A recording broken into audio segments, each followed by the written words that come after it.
O portão de madeira rangeu no silêncio da tarde. Dona Vera segurou firme a alça da mala, os dedos tremendo enquanto observava a nora puxar as últimas sacolas do carro e jogá-las no chão de terra batida. O sol de março queimava forte no interior de Minas Gerais, mas nada ardia mais do que as palavras que ainda ecoavam em seus ouvidos. O seu filho aleijado é problema seu. Eu não preciso dele. Sou jovem. Vou encontrar alguém melhor. Juliana nem olhou para trás. Apenas bateu a porta do carro e arrancou, deixando uma nuvem de poeira vermelha suspensa no ar, como se quisesse apagar qualquer rastro da vida que abandonava.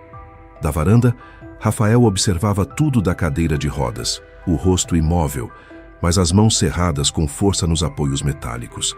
O gato laranja que dormia no batente levantou a cabeça, assustado, e se enroscou na perna dele, o único que ainda respondia ao seu toque. Dona Vera engoliu o choro que subia pela garganta. Seu filho precisava dela agora mais do que nunca. Olá, antes de começarmos essa história que vai mexer com o seu coração, dá uma olhadinha se você já está inscrito no canal. Se ainda não está, aproveita agora para se inscrever e ativar o sininho para não perder nenhuma história emocionante como essa. E me conta aqui nos comentários, de qual cidade e país você está nos ouvindo?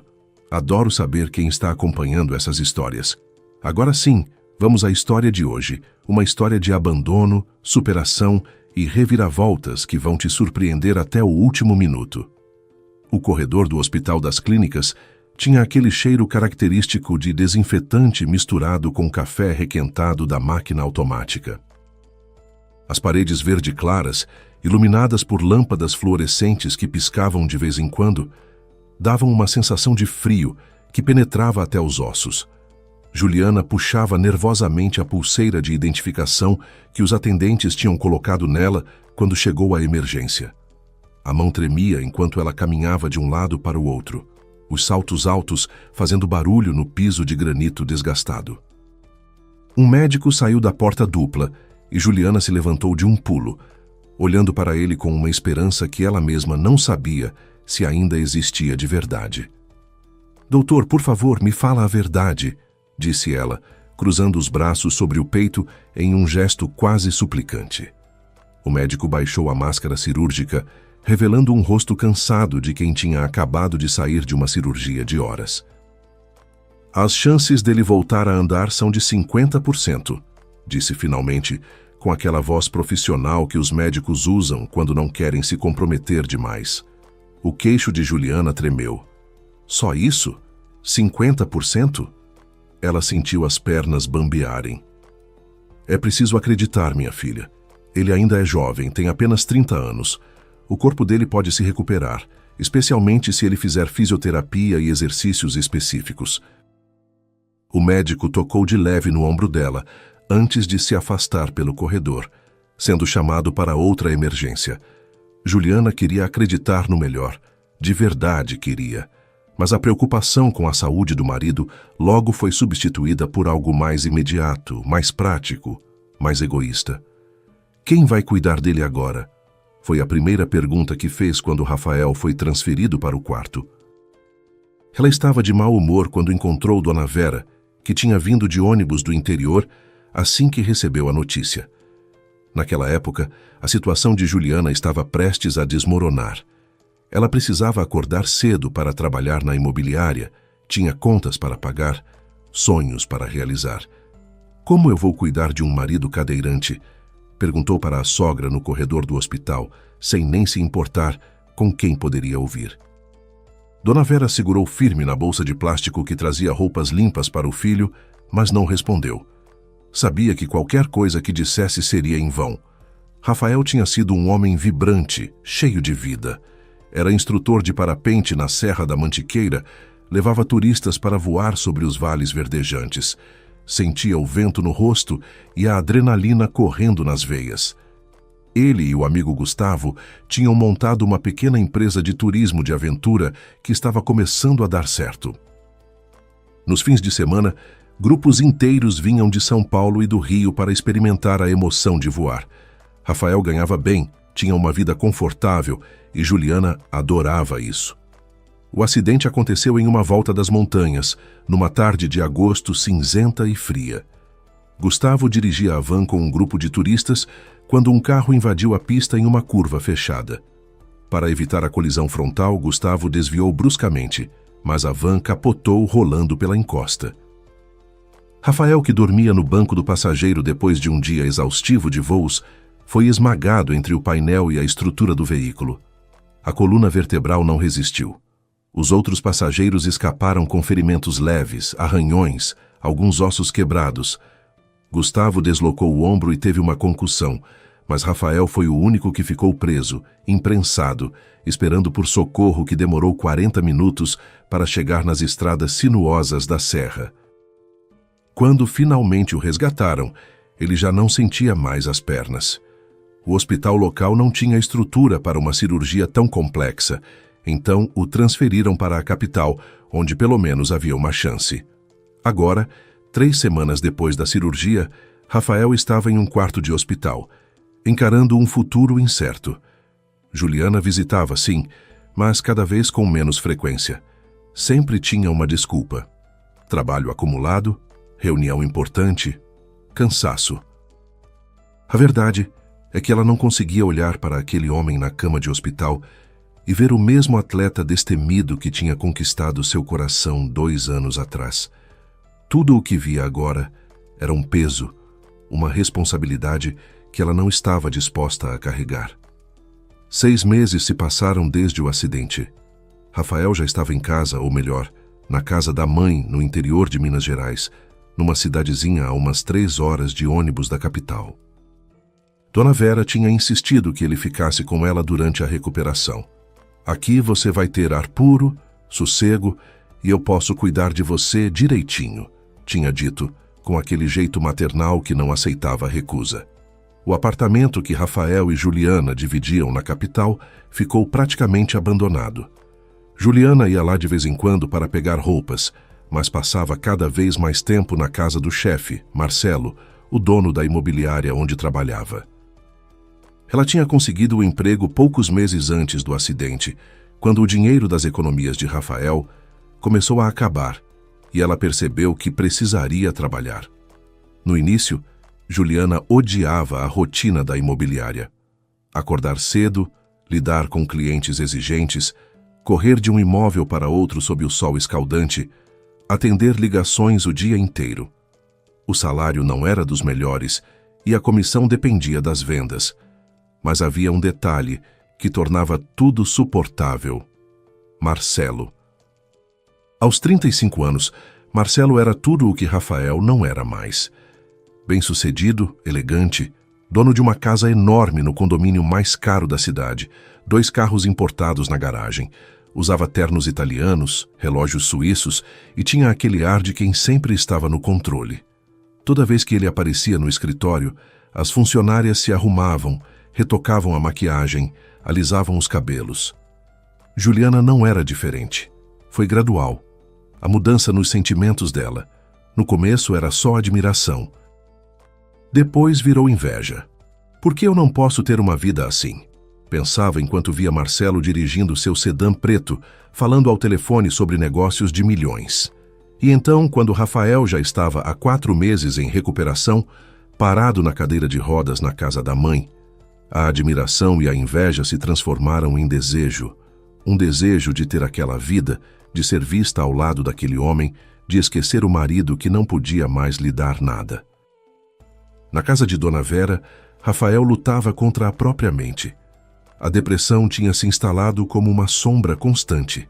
Ele passava horas olhando para as fotos antigas, as imagens dele voando de parapente, sorrindo no topo das montanhas, cercado de amigos e turistas felizes.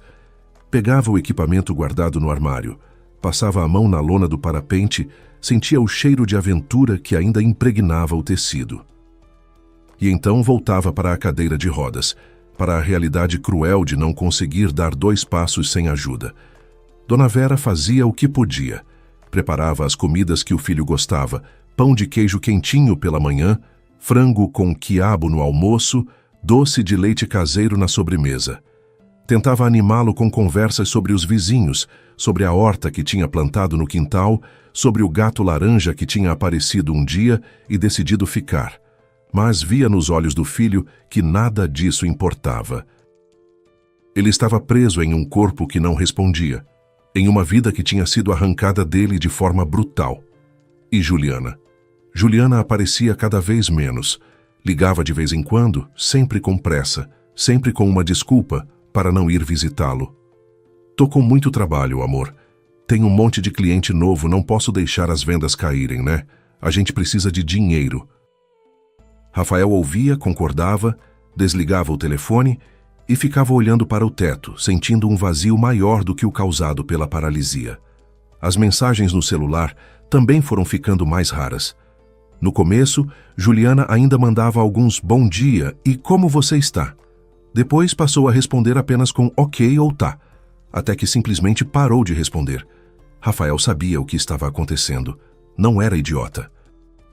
Via nos olhos da mãe a preocupação, o jeito como ela desviava o assunto sempre que ele perguntava sobre Juliana. "Filho, você precisa se concentrar na sua recuperação", Dona Vera dizia com a voz embargada. "O médico falou que você tem chance de voltar a andar, mas precisa fazer os exercícios, precisa acreditar." Rafael balançava a cabeça, mas não tinha forças, não tinha motivação. Para que se esforçar se a mulher que amava já tinha desistido dele? Para que lutar, se ele sabia que mesmo que voltasse a andar, nunca mais seria o mesmo? Os dias se arrastavam monótonos na pequena casa. Rafael acordava tarde, tomava café sem vontade, passava as manhãs na cadeira de rodas na varanda, olhando o movimento da rua. À tarde tentava escrever alguma coisa no notebook velho, um diário talvez, ou anotações sobre os voos que tinha feito. À noite, jantava em silêncio com a mãe e ia dormir cedo, só para não ter que ficar acordado encarando a própria vida.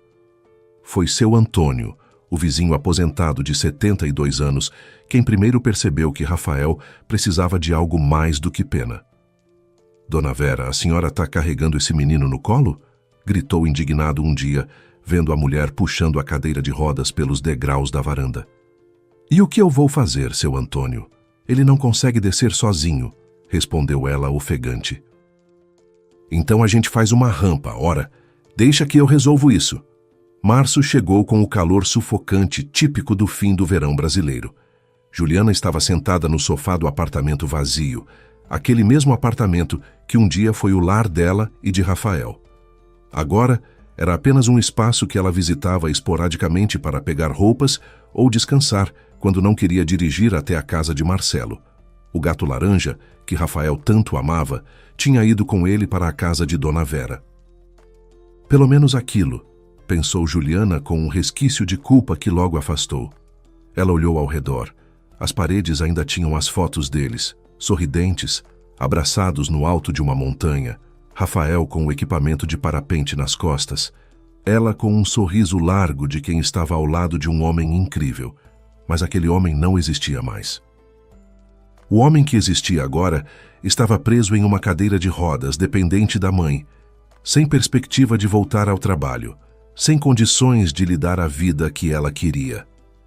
"Eu mereço mais", disse em voz alta para o apartamento vazio. E era verdade, não era? Ela tinha 25 anos, era bonita, tinha um corpo que virava cabeças na rua, sabia se vestir, sabia se portar. Por que deveria desperdiçar sua juventude cuidando de um inválido? A palavra ecoou na mente dela com toda a crueldade. Inválido. Era isso que Rafael era agora, e ela não tinha assinado contrato para isso quando se casou com ele. A decisão foi tomada naquela tarde quente de março, sentada naquele sofá comum, naquele apartamento comum. Juliana levantou, foi até o quarto e puxou uma mala grande de cima do armário. Começou a jogar roupas dentro sem nem dobrar direito. Tênis, camisetas, vestidos, maquiagem, tudo foi sendo empilhado sem cuidado. Ela tinha pressa agora, como se demorasse poderia mudar de ideia. "Você vai sair hoje à noite?" A voz de Rafael ao telefone era baixa, cansada. Juliana tinha ligado para avisar, pelo menos isso ela faria. Vou para a casa da sua mãe." Do outro lado da linha, houve um silêncio pesado. "Juliana, isso é sério?" Você vai me levar de volta? Quando? Ela respirou fundo. Era agora ou nunca. Não, Rafael. Eu vou, mas você fica. O silêncio que se seguiu foi ensurdecedor. Como assim eu fico? Ele perguntou, a voz tremendo.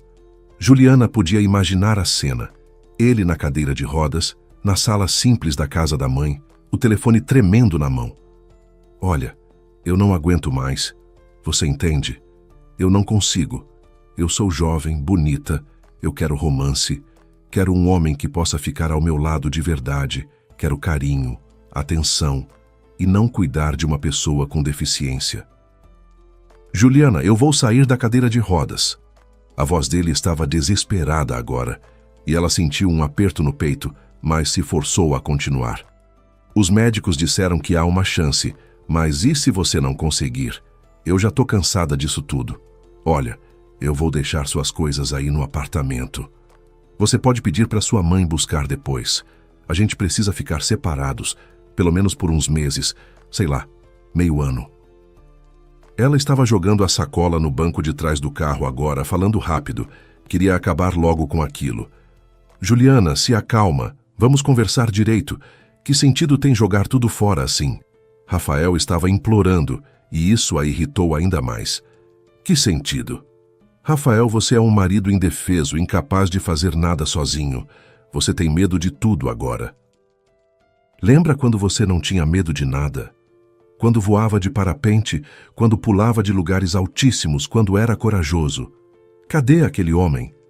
As palavras saíram como facas, cortando fundo.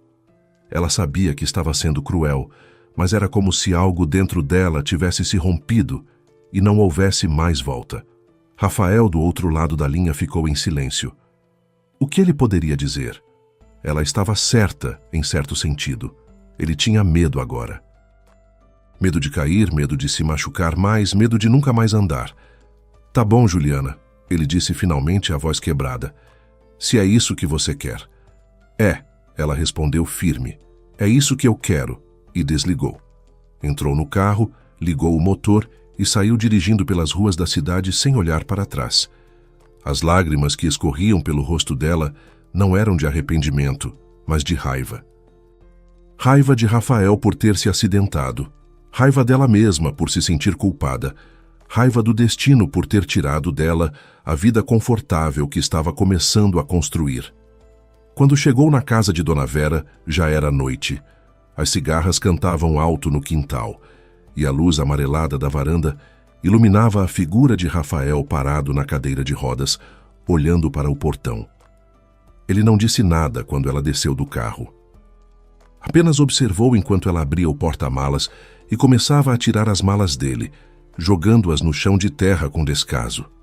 Dona Vera apareceu na porta, os olhos arregalados. Juliana, o que você está fazendo? A moça nem olhou para a sogra. Ele fica aqui. Eu não consigo mais. Desculpa.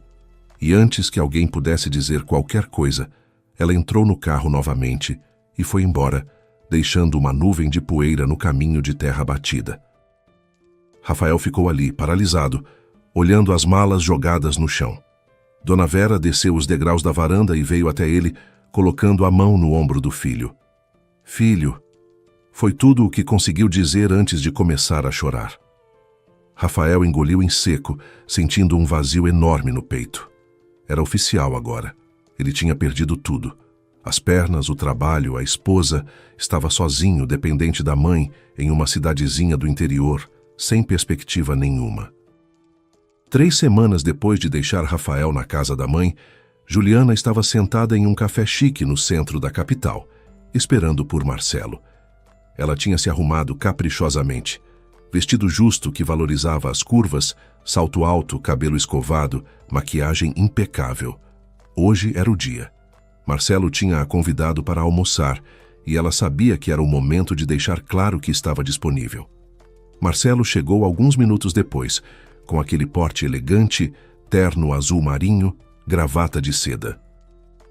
Sentou-se na frente dela e sorriu. Você está linda hoje, Juliana. Ela devolveu o sorriso, jogando o cabelo para trás. Obrigada. Você também está muito bem. A conversa fluiu naturalmente. Falaram sobre trabalho, sobre os imóveis que ela tinha vendido naquele mês, sobre os planos da imobiliária.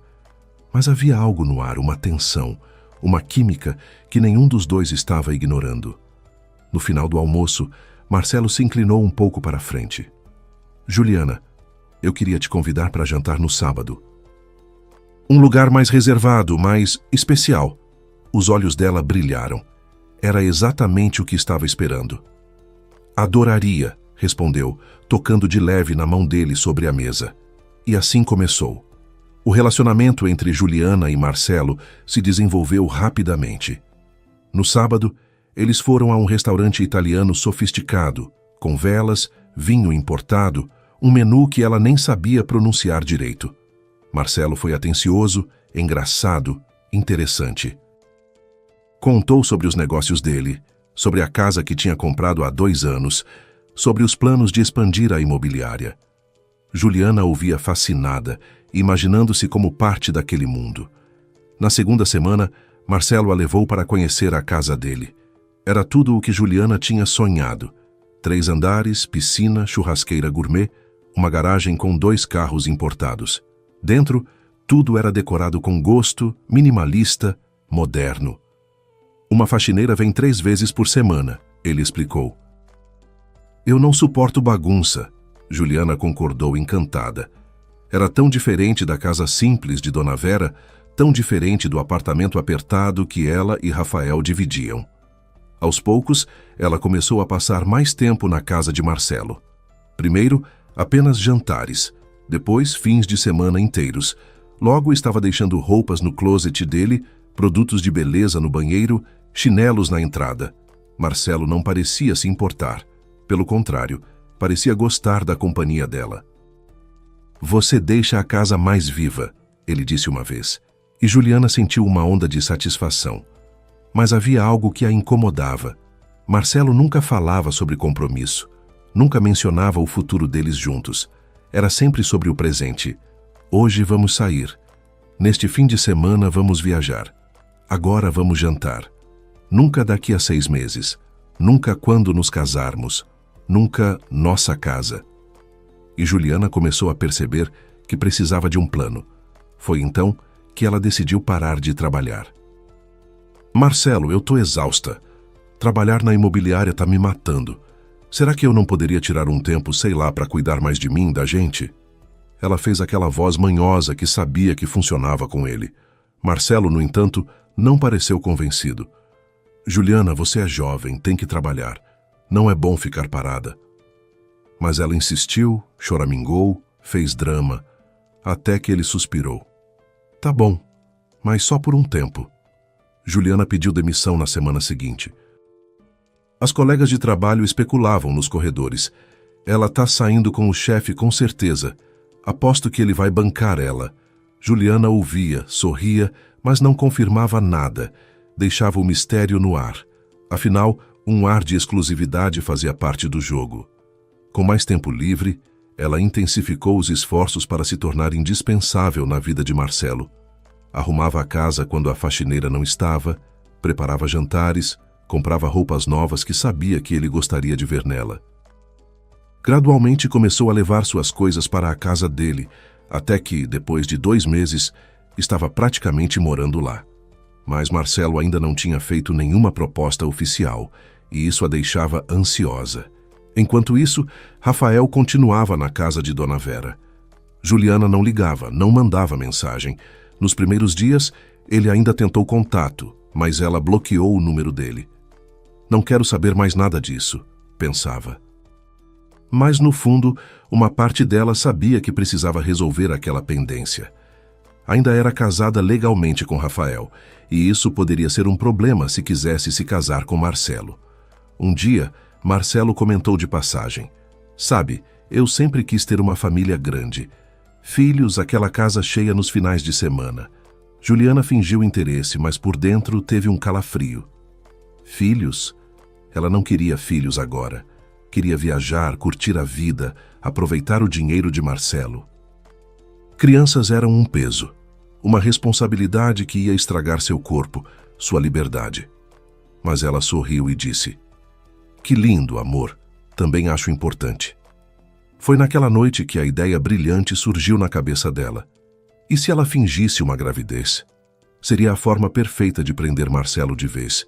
Ele ficaria feliz, faria uma proposta de casamento, e quando ela perdesse o bebê alguns meses depois, ele já estaria tão envolvido que não ia querer terminar. Era um plano arriscado, mas Juliana estava disposta a tudo. Enquanto Juliana arquitetava seus planos na cidade grande, Rafael estava tendo uma transformação silenciosa no interior. Seu Antônio tinha cumprido a promessa e construído uma rampa na varanda, permitindo que Rafael descesse e subisse sozinho com a cadeira de rodas. Era um avanço pequeno, mas significativo.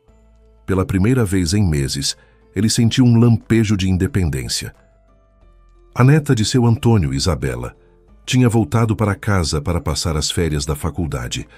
Ela estudava marketing em uma universidade na capital e vinha para a cidadezinha a cada 15 dias. Era uma moça alegre, de cabelos cacheados e olhos castanhos expressivos, sempre sorrindo. No primeiro fim de semana, ela apareceu no quintal de Dona Vera para ajudar o avô com uns reparos no telhado.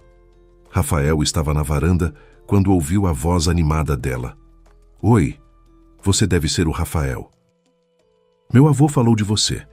Ela acenou com a mão, ainda segurando uma caixa de ferramentas. Rafael acenou de volta meio sem jeito. Não estava acostumado a interagir com pessoas além da mãe e de seu Antônio. Oi, sou eu. Prazer. Isabela sorriu largo. O prazer é meu. Meu avô disse que você era instrutor de parapente. Que massa! Sempre quis fazer isso. A conversa fluiu naturalmente. Isabela era daquele tipo de pessoa que consegue fazer qualquer um se sentir à vontade.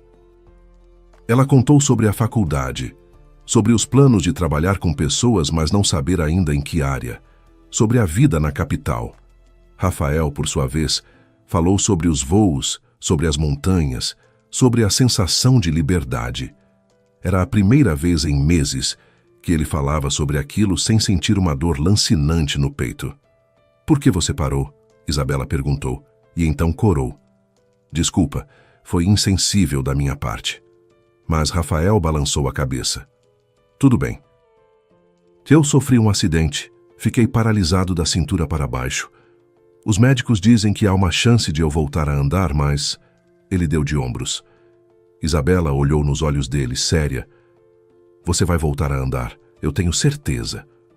A convicção na voz dela era tão forte que por um momento Rafael quase acreditou. Isabela começou a visitá-lo sempre que vinha para a cidade.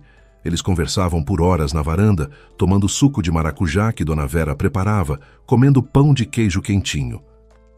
Rafael contou sobre Juliana, sobre o abandono, sobre a depressão. Isabela ouvia sem julgar, apenas segurando a mão dele quando as palavras ficavam difíceis demais. Você já tentou fazer os exercícios que o médico passou? Ela perguntou um dia.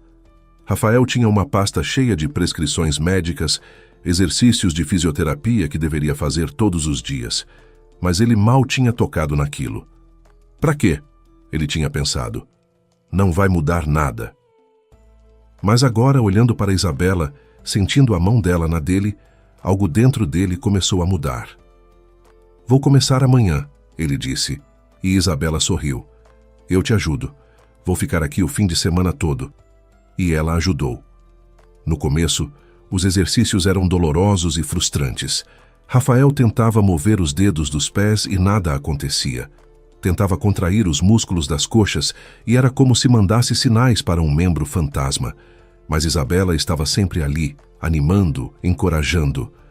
Mais uma vez. Você consegue. Eu sei que consegue. Levou 3 semanas, mas finalmente aconteceu. Rafael estava fazendo um dos exercícios, tentando empurrar o pé contra a mão de Isabela, quando sentiu algo. Era fraco, quase imperceptível, mas estava lá. Um formigamento nos joelhos. Isabela, ele gritou.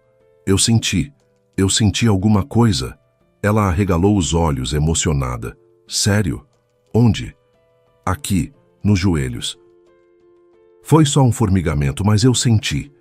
A partir daquele dia, Rafael se dedicou aos exercícios com uma determinação que surpreendeu até Dona Vera. Todos os dias, sem falta, ele passava horas forçando os músculos, tentando recuperar a sensibilidade. E aos poucos os resultados apareceram. Primeiro ele conseguiu mover levemente os dedos dos pés. Depois, dobrar o tornozelo. Em seguida, contrair a panturrilha. Cada pequena vitória era celebrada como um milagre. Isabela estava sempre por perto, mesmo quando voltava para a capital. Eles conversavam por mensagens de voz e ela mandava áudios animadores. "Continua firme, Rafa. Você está indo super bem. Não desiste agora." E ele não desistia. Pela primeira vez desde o acidente, Rafael tinha algo pelo que lutar. Não era só a recuperação das pernas, era a esperança de um futuro diferente. Um futuro onde talvez ele pudesse ser feliz novamente. Dona Vera observava tudo com lágrimas nos olhos. Via o filho sorrindo de novo, brincando com o gato, fazendo planos. "Mãe, eu vou escrever um livro", ele anunciou um dia. "Sobre parapente, sobre a minha história. Acho que pode ajudar outras pessoas." E começou a escrever, enchendo cadernos com histórias, reflexões, memórias. A escrita se tornou terapia, e ele descobriu que tinha talento para isso. Mas a maior mudança estava acontecendo no coração dele. Rafael estava se apaixonando por Isabela. Era diferente do que tinha sentido por Juliana. Com Juliana, tinha sido paixão, atração física, aquele amor jovem e impetuoso. Com Isabela era algo mais profundo. Era admiração, respeito, uma conexão genuína. Ela o via não como um inválido, mas como um homem, e isso fazia toda a diferença. Juliana estava na frente do espelho do banheiro da casa de Marcelo, ensaiando a expressão de surpresa e felicidade que usaria quando contasse a notícia. Tinha praticado várias vezes, experimentando diferentes tons de voz. "Ah, amor, eu tô grávida." Muito animado. "Marcelo, a gente vai ter um bebê." Muito sério. "Meu bem, eu preciso te contar uma coisa." Perfeito. Misterioso o suficiente para deixá-lo ansioso, mas não assustado. Ela tinha tudo planejado nos mínimos detalhes. Primeiro, fingiria alguns enjoos matinais. Nada muito dramático. Só o suficiente para plantar a semente da suspeita. Depois, faria um teste de farmácia na frente dele, mas já teria manipulado o resultado antes. Conheci uma amiga, Kátia, que era técnica de laboratório e que por um bom dinheiro conseguiria falsificar laudos médicos. O plano começou numa manhã de sábado. Juliana levantou cedo, foi até a cozinha onde Marcelo já tomava café e de repente correu para o banheiro, fazendo barulhos convincentes de náusea. Marcelo apareceu na porta, preocupado. "Você tá bem?" Juliana saiu, pálida, levando a mão à testa. "Não sei. Acho que comi algo que me fez mal ontem." Mas os olhos dele já brilhavam com uma suspeita diferente. Nos dias seguintes, ela manteve a atuação. Recusava café pela manhã, dizia que o cheiro de certos alimentos a enjoava, colocava a mão na barriga com frequência. Marcelo não comentava nada, mas Juliana percebia que ele estava observando, esperando. Era exatamente o que ela queria. Quando finalmente descobrisse, seria uma confirmação do que ele já desconfiava. Uma semana depois, numa tarde de quinta-feira, Juliana voltou para casa com uma sacola de farmácia. "Marcelo, eu preciso fazer uma coisa. Você pode esperar aqui?" Entrou no banheiro com o teste de gravidez que tinha comprado, mas que já vinha com o resultado positivo que tinha conseguido através de Kátia. Esperou alguns minutos para dar veracidade, respirou fundo e saiu. "É positivo", ela disse, segurando o teste na mão, os olhos marejados de lágrimas falsas. Marcelo ficou parado por um momento processando. Então um sorriso enorme abriu em seu rosto. "Sério? A gente vai ter um bebê?" Ele a pegou nos braços, girando com ela. Juliana forçou um sorriso, abraçando-o de volta. "Sim, a gente vai." A reação de Marcelo foi melhor do que ela esperava. Ele imediatamente começou a fazer planos. "A gente precisa transformar aquele quarto de hóspedes em quarto de bebê. Você vai precisar de vitaminas, consultas regulares." "Ai, a gente vai se casar, né? Eu quero que nosso filho nasça com os pais casados." "Pronto." Era exatamente o que Juliana queria ouvir. Você está me pedindo em casamento? Ela perguntou, fingindo surpresa. Marcelo riu e foi até o escritório. Voltou com uma pequena caixa de veludo. Na verdade, eu já tinha isso há algumas semanas. Estava esperando o momento certo. Abriu a caixa, revelando um anel com um diamante que fez os olhos de Juliana brilharem de verdade dessa vez. Juliana casa comigo? Ela nem precisou fingir a emoção quando disse sim. As semanas seguintes foram um turbilhão. Marcelo estava eufórico, compartilhando a notícia com amigos e familiares, já escolhendo nomes para o bebê. Juliana mantinha a atuação, indo a consultas falsas com os laudos que Kátia continuava fornecendo. A cada semana, um novo documento atestando o desenvolvimento da gravidez. Marcelo não desconfiava de nada, mas Juliana tinha um problema: Rafael. Ela ainda era legalmente casada com ele, e isso poderia complicar tudo. Precisava do divórcio, e rápido. Então, numa tarde, pegou o celular e ligou para o número que tinha bloqueado meses atrás. Rafael atendeu no terceiro toque. Alô? A voz dele soou diferente, mais firme. Rafael, oi, sou eu. Juliana. Houve uma pausa. O que você quer? Direto ao ponto. Ela suspirou. Olha, eu sei que as coisas terminaram mal entre a gente, mas eu preciso que você assine os papéis do divórcio. Já está tudo pronto. Eu só preciso da sua assinatura. Rafael ficou em silêncio do outro lado. Tá bom, ele disse finalmente. Manda os papéis. Eu assino. Simples assim. Sem drama. Sem súplicas. Juliana ficou surpresa, quase desapontada. Uma parte dela esperava que ele implorasse, que tentasse reconquistá-la, mas ele apenas aceitou. Obrigada, ela disse, e desligou. Mas algo na voz dele a incomodou. Ele parecia diferente. Mais confiante, talvez? Ela balançou a cabeça, afastando o pensamento. Não importava. Logo ela seria Juliana Souza, esposa de Marcelo Souza, mãe do filho dele, vivendo na casa dos sonhos. Tudo estava dando certo, mas o universo tem um jeito engraçado de equilibrar as coisas. E Juliana estava prestes a descobrir que nem todos os planos saem como esperado, especialmente quando são construídos sobre mentiras. Isabela segurou firme nas mãos de Rafael. Você consegue. Eu sei que consegue. Já conseguiu mover as pernas, agora é só dar o próximo passo. Eles estavam na sala de Dona Vera, com o tapete fofo no chão. Rafael tinha passado os últimos 4 meses fazendo exercícios religiosamente, empurrando seu corpo além dos limites. E agora, depois de uma visita ao médico que confirmou o progresso incrível, ele estava pronto para tentar. Eu tô com medo, ele admitiu. Isabela apertou as mãos dele. Eu sei, mas eu tô aqui. Não vou deixar você cair. Rafael respirou fundo, olhou para as próprias pernas, para os músculos que aos poucos estavam respondendo novamente.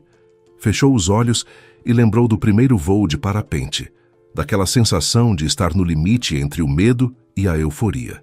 E então começou. Apoiou-se nos braços da cadeira de rodas fazendo força. Os músculos das pernas responderam fracamente no início, mas responderam.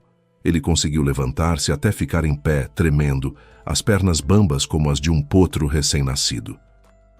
Isabela estava ao lado, segurando-o pela cintura. Isso, Rafa, você está de pé. A voz dela estava embargada de emoção. Rafael olhou para baixo, vendo seus próprios pés no chão, sentindo o peso do corpo distribuído nas pernas pela primeira vez em quase 1 ano. Uma lágrima escorreu pelo rosto dele. Eu tô de pé, ele sussurrou. Eu tô de pé. Dona Vera, que assistia tudo da porta da cozinha, levou as mãos ao rosto, chorando. Mas ficar de pé era só o começo. O passo seguinte era literalmente dar um passo. Rafael olhou para Isabela. Me ajuda? Ela assentiu, posicionando-se ao lado dele, segurando-o firme. Devagar. Só um passo. Rafael concentrou toda a sua energia na perna direita. Levantou-a do chão, apenas alguns centímetros, e moveu-a para frente. Foi um movimento descoordenado, trêmulo, mas foi um passo. E então outro, e outro. Depois de meia dúzia de passos, ele estava exausto e teve que sentar de volta na cadeira. Mas o sorriso no rosto dele era imenso. Eu andei, Isabela, eu andei. Ela o abraçou forte, rindo e chorando ao mesmo tempo. Você andou, eu sabia que você conseguiria. Seu Antônio, que tinha aparecido para ver o progresso, tirou o chapéu e limpou os olhos. Rapaz, você é um guerreiro. As semanas seguintes foram de treino intenso. Rafael praticava andar todos os dias, primeiro com o apoio de Isabela ou de Dona Vera, depois com uma bengala e eventualmente sozinho. Os passos ficaram mais firmes, mais seguros. Em 2 meses ele conseguia caminhar pela casa sem ajuda. Em 3, estava indo até a venda do seu Joaquim na esquina comprar pão pela manhã. O médico ficou pasmo quando viu o progresso. Isso é extraordinário, Rafael. Nunca vi uma recuperação tão rápida de uma lesão desse tipo. Você tem uma determinação incrível. Rafael olhou para Isabela, que estava sentada ao lado dele no consultório. Não é só determinação, doutor.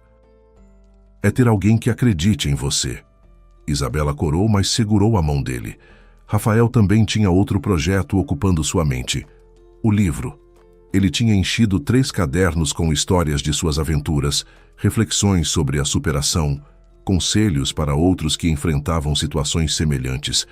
Decidiu que ia transformar aquilo em um livro de verdade.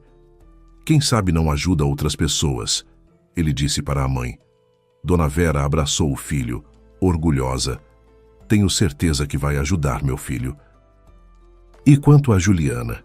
Quando ela ligou para pedir o divórcio, Rafael não sentiu raiva ou tristeza. Sentiu alívio. Finalmente estava livre daquela relação que tinha se tornado tóxica. Pode mandar os papéis, eu assino, ele disse, e desligou. Isabela, que estava por perto, perguntou. Você tá bem? Rafael assentiu. Tô ótimo, aquilo era o passado, agora eu tô focado no futuro. Um dia, enquanto caminhavam pela cidadezinha, Isabela parou e olhou para Rafael. Você sabe que eu tô apaixonada por você, né? Ela disse isso de forma tão direta que ele ficou sem palavras por um momento. Então sorriu. Eu também tô apaixonado por você, Isa, desde o dia em que você salvou o gato do telhado. Eles riram e ele a puxou para um beijo. Foi o primeiro beijo dele desde o acidente e foi perfeito. Rafael sabia que ainda tinha um longo caminho pela frente. As pernas ainda não tinham a força total, ele cansava rápido, e os médicos diziam que talvez nunca voltasse a ser exatamente como antes, mas ele não se importava. Tinha aprendido que a vida não era sobre ser perfeito, mas sobre continuar lutando, sobre encontrar beleza nas pequenas vitórias, sobre amar e ser amado de verdade.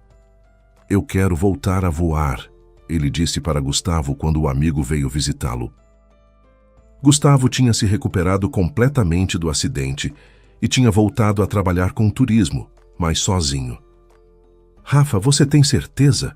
Não quero que você se machuque de novo. Rafael balançou a cabeça. Gu, eu passei pelo inferno e voltei. Não vou deixar o medo me impedir de viver. Quero voar de novo, quero sentir aquela liberdade. E dessa vez, vou levar a Isabela comigo. Marcelo estava animado como uma criança na manhã do sábado. Ele e Juliana iriam ao shopping escolher coisas para o quarto do bebê. Você acha que devemos fazer em azul ou verde? Ele perguntou enquanto dirigia. Juliana, ao lado, forçou um sorriso. Acho que verde neutro é melhor. Não sabemos o sexo ainda. Mas por dentro ela estava cada vez mais ansiosa. Quanto tempo mais conseguiria manter aquela mentira? O plano era simples. Em algumas semanas, ela fingiria um aborto espontâneo. Diria que teve sangramento, iria ao hospital, e Kátia forneceria os laudos falsos confirmando a perda. Marcelo ficaria triste, mas ela o consolaria, e quando ele sugerisse tentar de novo, ela diria que queria esperar um tempo. Eventualmente, o assunto seria esquecido, e ela teria conseguido o que queria: o casamento, a casa, a vida boa. Mas o que Juliana não sabia era que Marcelo tinha um amigo médico, Dr. Fernando, que trabalhava no mesmo hospital que aparecia nos laudos dela. E numa noite de churrasco entre amigos, o assunto veio à tona. Cara, minha noiva tá grávida, tio Marcelo anunciou orgulhoso. Ah, legal. E ela tá acompanhando com qual médico? Perguntou o Dr. Fernando. Marcelo pegou o celular e mostrou um dos laudos. Com a doutora Patrícia Almeida. Dr. Fernando franziu a testa. Patrícia Almeida? Não conheço nenhuma obstetra com esse nome no hospital. Deixa eu ver esse laudo. Ele pegou o papel e examinou cuidadosamente. Marcelo, isso aqui tá estranho. O timbre não é do hospital. E esse número de registro médico não existe. Você tem certeza que ela tá indo nas consultas? Marcelo sentiu um frio na barriga. Como assim não existe? Olha, não quero te alarmar, mas acho que você deveria investigar isso. Esse laudo parece falso. Dr. Fernando devolveu o papel preocupado. Marcelo ficou o resto da noite em silêncio, a cabeça fervilhando. No dia seguinte, sem contar nada para Juliana, foi até o hospital. Conversou com a administração, com os médicos, checou os registros. Nenhuma Juliana Ferreira estava sendo atendida ali. Nenhuma consulta, nenhum ultrassom, nada. Ele voltou para casa com uma raiva fria queimando no peito. Esperou Juliana voltar de uma das consultas dela. Quando ela chegou toda sorridente, com uma sacola de compras, Marcelo estava sentado na sala, o laudo falso na mão. Juliana, senta aqui. O tom dele era gelado. Ela percebeu imediatamente que algo estava errado. O que foi, amor? Ele jogou o papel na mesinha de centro. Explica isso aqui para mim. Juliana pegou o papel, as mãos tremendo. É o laudo do ultrassom. É mesmo? Porque eu fui no hospital hoje e sabe o que descobri? Que você nunca esteve lá. Que essa médica não existe. Que todo esse tempo você estava mentindo para mim. A voz dele subiu gradualmente até virar um grito. Juliana empalideceu. Marcelo, eu posso explicar. Explicar o quê? Que você armou tudo isso para me prender? Que nunca teve bebê nenhum, que você é uma mentirosa? Ela tentou falar, mas as palavras não saíam. Marcelo levantou, pegou as chaves do carro dela da mesinha. Você vai pegar suas coisas e vai sair da minha casa agora. E esse carro que eu comprei para você? Esquece. Você não vai levar nada que eu dei. Nada. Marcelo, por favor. Ela tentou se aproximar, mas ele deu um passo para trás. E quanto à sua amiga que fez esses laudos falsos? Vou me certificar que ela perca o emprego e responda por isso. Juliana viu seu mundo desmoronar em questão de minutos. Subiu correndo para o quarto, jogou suas roupas em malas, chorando desesperadamente. Marcelo ficou na sala tomando um uísque, observando com satisfação amarga enquanto ela descia as escadas arrastando as malas. Ah, e outra coisa, ele disse quando ela estava na porta. Você ainda é casada com aquele cara, né, Rafael? Eu dei uma investigada. Boa sorte explicando para o juiz por que estava morando comigo enquanto ainda era casada. A porta bateu atrás dela. Juliana ficou parada na calçada, as malas ao lado, sem saber para onde ir. Não podia voltar para o apartamento que tinha sido dela e de Rafael, porque Dona Vera já tinha ido buscar as coisas do filho e entregado as chaves para a imobiliária. Não tinha mais emprego, não tinha mais namorado rico, não tinha mais nada. Pegou o celular e ligou para a única amiga que tinha. Kátia. Cá, eu preciso ficar uns dias na sua casa. Deu tudo errado. Kátia suspirou do outro lado. Juliana, eu não posso.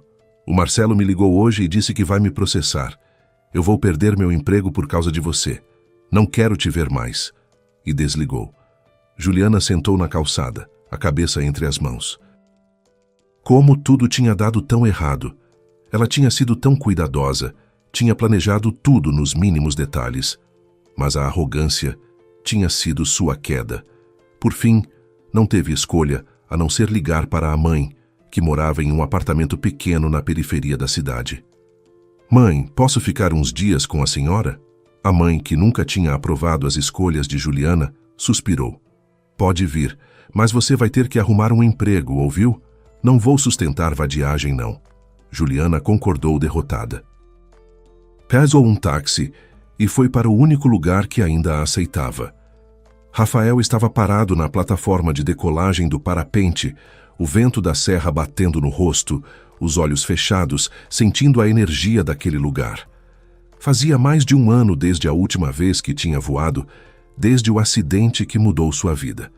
Mas agora, com as pernas firmes no chão, a bengala deixada de lado, ele estava pronto. Isabela estava ao lado, usando o equipamento de segurança, os olhos brilhando de expectativa. "Você tem certeza disso?" Gustavo perguntou pela 3ª vez, verificando os cintos. Rafael sorriu. "Nunca tive tanta certeza de nada na vida, Gu." O amigo balançou a cabeça, impressionado. "Cara, você é louco, mas é por isso que eu te admiro." Ele apertou o ombro de Rafael. "Vou descer primeiro e te espero lá embaixo. Qualquer coisa você sabe o que fazer." Rafael assentiu. "Eu sei. Pode ir tranquilo." Isabela segurou a mão dele quando ficaram sozinhos na plataforma. "Eu tô nervosa", ela admitiu. Rafael a puxou para perto. "Confia em mim?" Ela olhou nos olhos dele, aqueles olhos que tinham visto tanto sofrimento, mas que agora brilhavam com vida novamente. "Confio com a minha vida." Ele sorriu. "Então, vamos voar." Eles correram juntos para a beirada da montanha, os pés impulsionando o corpo para frente, e então o parapente pegou o vento. Rafael sentiu aquela sensação familiar e maravilhosa de estar suspenso no ar, livre, voando. Isabela gritou de alegria ao lado dele, os braços abertos. "É incrível, é maravilhoso!" Rafael riu, o coração transbordando de felicidade. Ele tinha voltado, não só a andar, mas a voar. Tinha recuperado sua vida, sua paixão, seu propósito.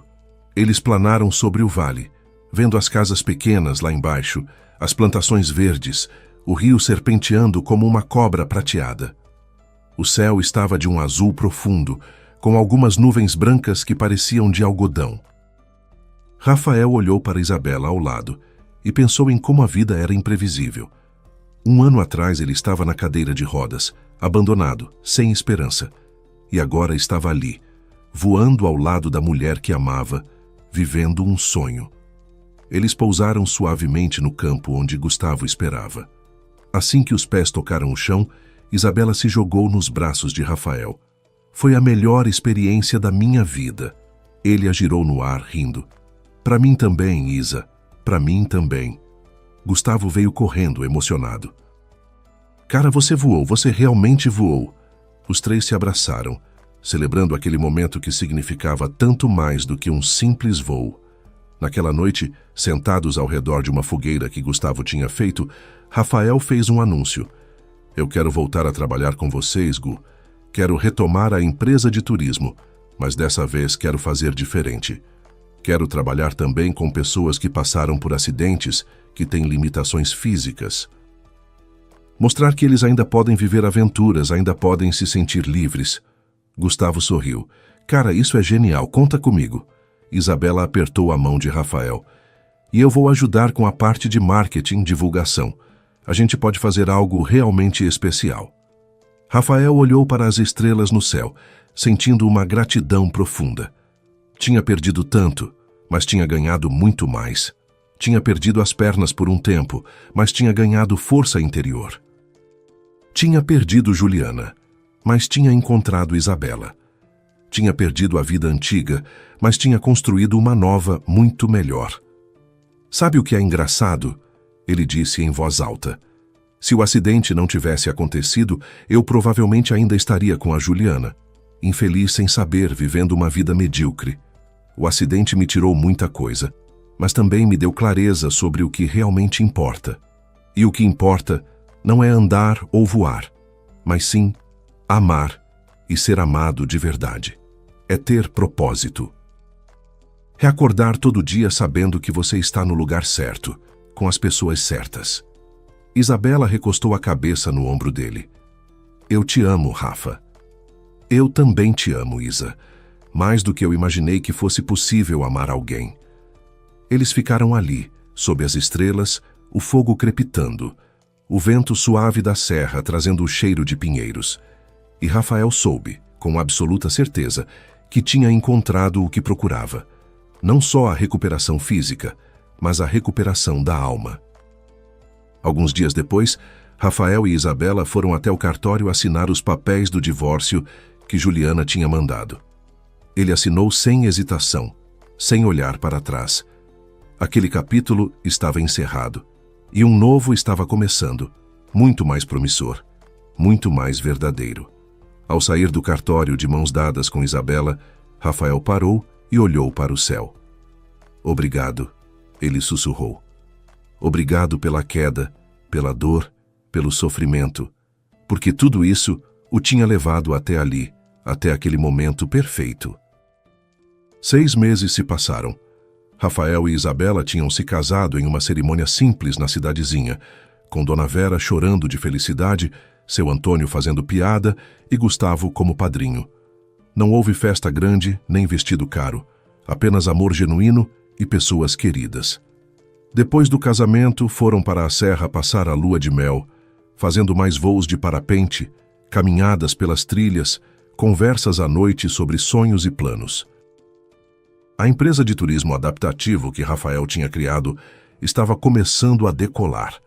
Eles tinham recebido 3 grupos de pessoas com deficiências físicas nos últimos meses, proporcionando experiências que esses indivíduos achavam que nunca teriam.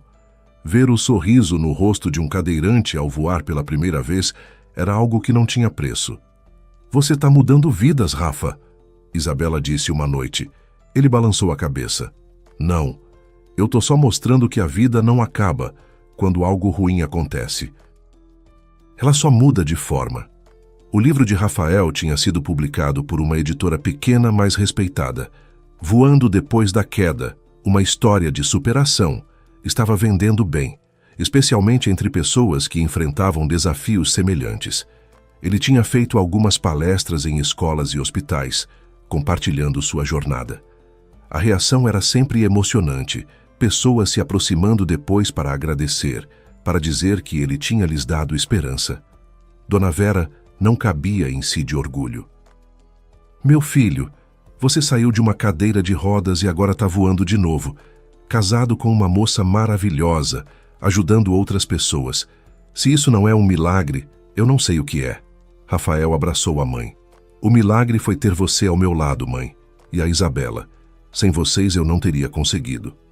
A mulher limpou as lágrimas. "Você sempre foi forte, filho. Só precisava lembrar disso." Enquanto isso, em outro canto da cidade, Juliana estava em um apartamento pequeno e apertado que dividia com uma colega de trabalho.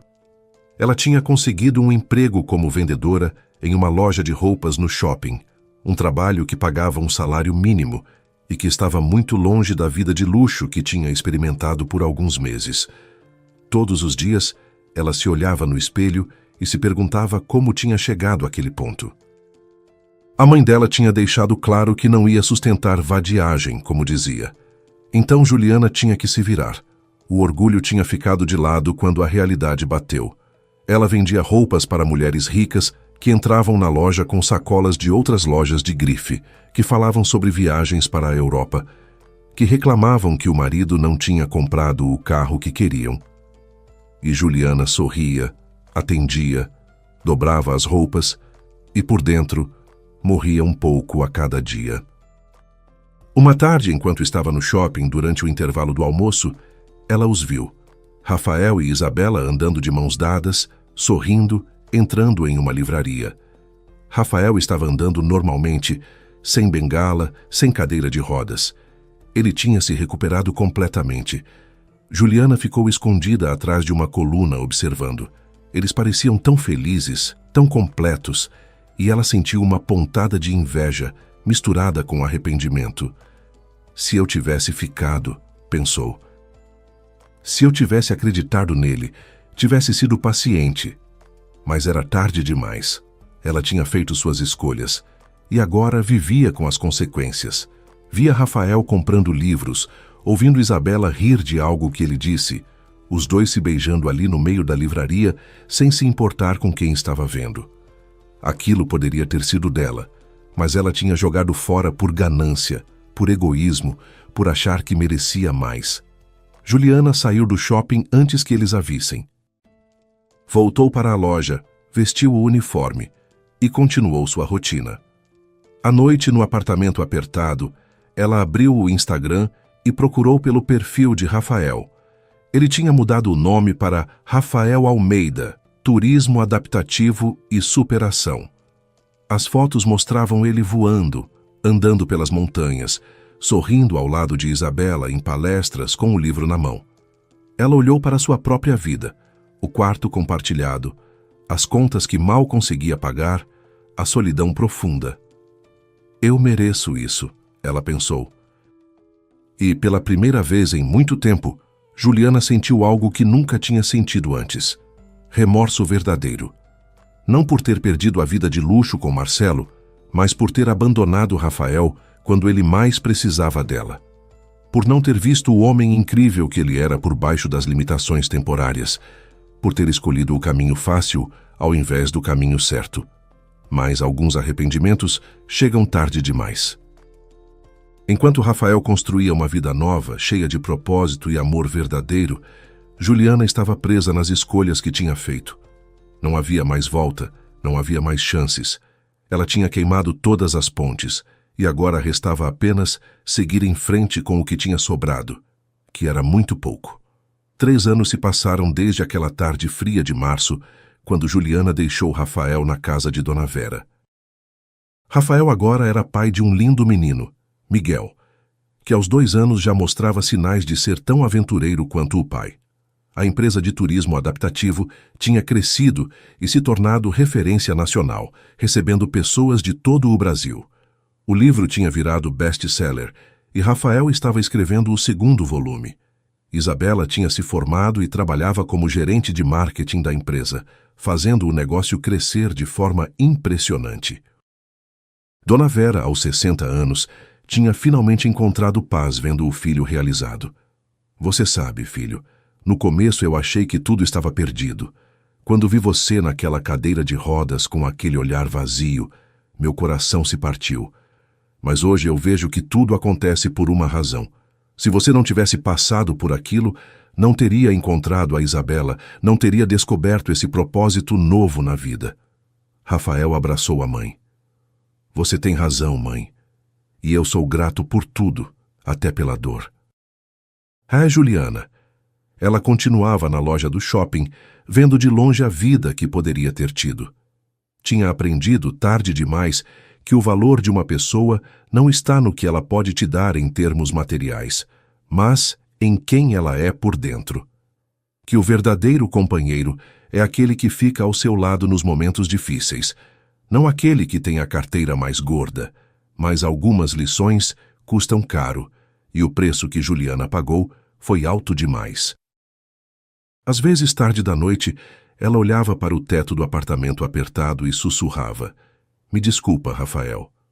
Mas ninguém ouvia, e as desculpas não mudavam nada. A vida tinha seguido em frente, com ou sem ela. Se você gostou desta história, a próxima que já está aparecendo na tela também vai prender a sua atenção.